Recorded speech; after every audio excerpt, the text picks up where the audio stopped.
क्योंकि महाराज आज जिस व्यक्ति के हाथ में धर्म का झंडा है उसे संसार की गालियां तक खानी पड़ती हैं, क्योंकि धर्म 3 पैर से लंगड़ा है।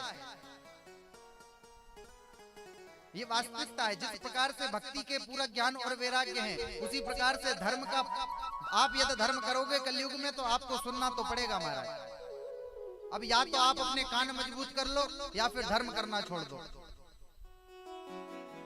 क्योंकि जो व्यक्ति धर्म करता है महाराज उसके सामने ऐसे ऐसे अवरोध सामने आकर के खड़े होते हैं कि उसके मन में कहीं ना कहीं एक बार तो विचार आ ही जाता है कि महाराज अच्छे सुकून से घर में सो रहे थे, कहां के कहां ये मुसीबत मोल ले ली। धर्म करने चले थे, अपने शरीर का नुकसान और कर रहे हैं। बढ़िया सुकून से 2 रोटी खाते थे, आज रात को सो नहीं पा रहे हैं। ये क्यों हो रहा महाराज? क्योंकि धर्म के 3 पैर टूट चुके हैं और कहीं ना कहीं भगवान के कुछ ऐसे वैष्णव भक्त आज भी कलयुग में हैं, जिनके कारण ही आज धर्म एक पैर पर खड़ा हुआ है। हम देखते हैं महाराज कि कथाएं होती हैं, अन्यत्र स्थानों पर कथाएं होती हैं। चाहे व्यक्ति घर में बैठ करके टीवी देख लेगा, घर में बैठ करके मोबाइल चला लेगा, घर में बैठ करके सो लेगा, पर यदि पड़ोस में कथा चल रही है तो उसे इतनी समस्या सामने आ जाएगी कि वो उस कथा पांडाल में तक नहीं जाएगा।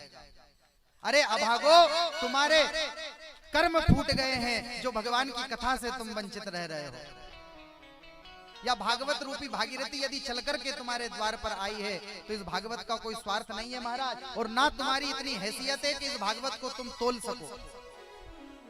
ना या मेरी हैसियत है, ना या किसी व्यक्ति की हैसियत है कि इस भागवत को पैसे रुपयों में तोल दे, क्योंकि यह भागवत तेने यम वांगमय प्रतिमूर्ति प्रत्यक्षावर्तते हरि। अरे सबको देने वाला बाप तो वह ऊपर बैठा हुआ है, वो हम सबको दे रहा है, तब हम कुछ दे पा रहे हैं। हमारी कोई औकात नहीं है महाराज, और लेकिन इसके बाद भी यदि हम कुछ नहीं दे पा रहे हैं तो हमसे बड़ा कर्म का अभागा, हमसे बड़ा कर्म जला कोई नहीं है महाराज। प्रेम से बोले राधे राधे।